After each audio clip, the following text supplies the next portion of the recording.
এই ৭টা ভুল করলে সিলেকশন কঠিন হয়ে যাবে। ত্রিপুরা ফরেস্ট গার্ড বা ফরেস্টার পরীক্ষার জন্য অনেকেই পড়াশোনা শুরু করেছে।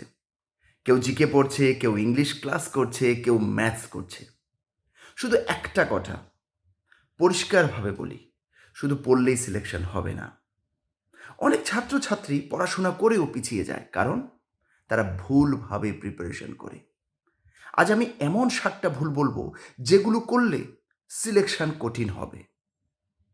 প্রথম মিস্টেক, সবচেয়ে বড় ভুল যদি আমি বলি সেটা হচ্ছে র্যান্ডম জিকে পড়া। আজ ইন্ডিয়া জিকে, কাল কারেন্ট অ্যাফেয়ার্স, পরশু একটু একটা র্যান্ডম পিডিএফ। এভাবে প্রিপারেশন করলে মার্কস কখনো স্টেবল হওয়া সম্ভব নয়। ফরেস্ট এক্সামের জিকে সাধারণ জিকে না। এখানে Tripura, north east, India, flora, fauna, climate, soil, river system, life science, physical science, এরপর ল, এগুলো সিলেবাসের অংশ। তাই র্যান্ডম জিকে নয়, সিলেবাস বেস জিকে পড়তে হবে। যদি আমি দ্বিতীয় নাম্বার মিস্টেকে যাই, অনেকে ভাবে জিকে মানেই হচ্ছে কারেন্ট অ্যাফেয়ার্স। এটা বড় ভুল।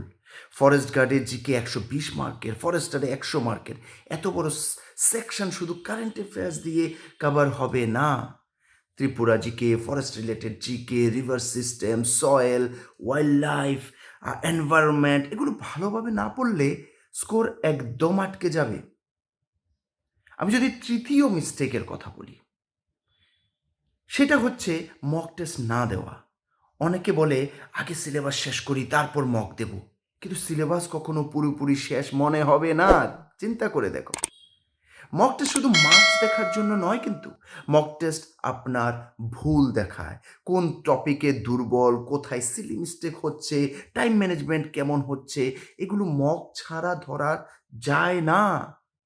আর ধরে এগুলোকে কাজ করতে হবে। আর মকই একমাত্র সেটার সলিউশন। মিস্টেক নাম্বার 4 যদি বলি, বেঙ্গলি বা বড় কোয়ালিফাইং যে পেপারটা আছে সেটাকে ইগনোর করা। কিন্তু কোয়ালিফাইং মানে সেফ নয়, কিন্তু কোয়ালিফাইং মানে পাস করতেই হবে। মেইন মার্কস আলাদা হতে পারে, কিন্তু কোয়ালিফাইং পেপারে প্রবলেম হলে পুরো প্রিপারেশন রিস্কে চলে যেতে পারে। তাই সপ্তাহে অন্তত 2 দিন একটু শর্ট প্র্যাকটিস এরকমভাবে করে নেওয়া যায়। ঠিক আছে। মিস্টেক নাম্বার 5 যদি আমি বলি, ফরেস্টার ক্যান্ডিডেটের জন্য সায়েন্স আলাদা 30 মার্কস শুনে কেউ কেউ ভাবে আরে ছোট সাবজেক্ট, কিন্তু কম্পিটিটিভ এক্সামে কিন্তু 30 মার্ক অনেক বেশি। Physics, chemistry, biology, plant nutrition, plant disease, zoology, IT, এগুলো স্টেপ বাই স্টেপ কভার করতে হবে। সায়েন্স ইগনোর করলে ফরেস্টার রিটেন স্কোর কিন্তু কমে যাবে for sure. So be careful. আরেকটা মিস্টেক যদি বলি, সেটা হচ্ছে ম্যাথস ইংলিশ শুধু ক্লাস দেখেই ভেবে নেওয়া যে হয়ে যাবে। ম্যাথস আর ইংলিশে মার্কস কম হলেও এগুলো কিন্তু অ্যাকুরেসিওয়ালা সাবজেক্ট। ক্লাস দেখলেই হবে না, ম্যাথে ডেলি এমসিকিউ সলভ করতে হবে, ইংলিশে grammar, error correction, vocabulary comprehension practice করতে হবে। এই সাবজেক্ট দুটোতে কম ভুল করলে রিটেন স্কোর কিন্তু অনেকটা স্টেবল হয়ে যাবে। এই জিনিসটা মাথায় রাখবে প্লিজ। আর লাস্ট ভুল যদি আমি বলি, সেটা হচ্ছে অনেকে ভাবে আগে রিটেন দিই তারপর ওয়াকিং প্র্যাকটিস করব, হয়ে যাবে। এটাও কিন্তু ভুল। ফিজিক্যাল টেস্ট কোয়ালিফাইং হলেও সহজভাবে নেওয়া কিন্তু যাবে না। মেল ক্যান্ডিডেটের জন্য 25 কিলোমিটার, ফিমেল ক্যান্ডিডেটের জন্য 16 কিলোমিটার ওয়াকিং টেস্ট আছে। তাই পড়াশোনার সাথে ফিজিক্যাল প্রিপারেশনও ধীরে ধীরে চালাতে হবে। ফুললি না করলেও একটু একটু একটু একটু করতে থাকতে হবে। ওকে। আর যদি আমি সমীশের তরফ থেকে বলি, আমাদের স্টাডি ম্যাটেরিয়ালের থিওরি আছে, প্রত্যেক টপিক ওয়াইজ ওয়ান লাইনার আছে, এমসিকিউজ আছে। এরপর আমরা মক টেস্ট সিরিজ শুরু করেছি, টপিক ওয়াইজ টেস্ট, 10টা full mock test with OMR sheet, যাতে স্টুডেন্টরা শুধু পড়ে না, নিজেকে টেস্ট করেও বুঝতে পারে কোথায় তারা আছে। তাই আজ থেকে একটা কাজ করো, 7টা ভুল করা একদম বন্ধ করে দাও। র্যান্ডম পড়া একদম করবে না, সিলেবাস বেসড করো। শুধু ক্লাস নয়, এমসিকিউ প্র্যাকটিস করো। শুধু প্রিপারেশন নয়, মক অ্যানালাইসিস করো।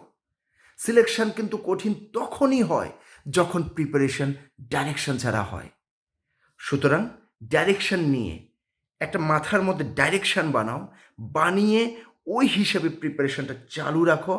দেখবে কেউ তোমাকে আটকাতে পারবে না। কিন্তু একদম ডাইরেকশন ছাড়া বাস কোথাও থেকে এইটা, কোথাও থেকে ওইটা, কোথাও থেকে এইটা, কোথাও থেকে এইটা, এভাবে পড়তে থাকলে সমস্যা হবে। আর সোমেশের তরফ থেকে হেল্প লাগলে আমরা সব সময় আছি। প্লিজ আমাদেরকে কল করবে 8257000711 নাম্বারে। প্লাস আমাদের ইনস্টিটিউটেও ভিজিট করতে পারো, যে কোনো সাজেশন লাগলে কথা বলতে পারো। প্লাস হোয়াটসঅ্যাপ গ্রুপসের লিঙ্ক দিয়ে দিয়েছি আমরা, সেখানে জয়েন করে নাও। টাইম টু টাইম কন্টেন্ট পেতে থাকবে। Thank you very much.